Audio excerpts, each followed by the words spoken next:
Hello guys, in this video I am going to show you how to search for your previous flights in the Volotea application.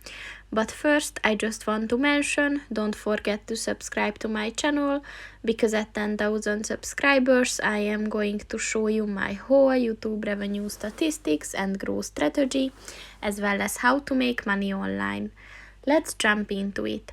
First of all, open the application on your phone.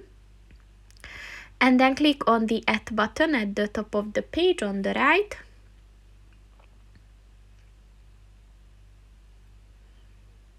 And then click on the Your Flights button. And as you can see, you can either click on these buttons, past, future and saved. And you can see your trips and flights there. Or if you have many, then just click on the search bar and just type the destination or the booking number, and according to that you will be able to find the trip or the flight.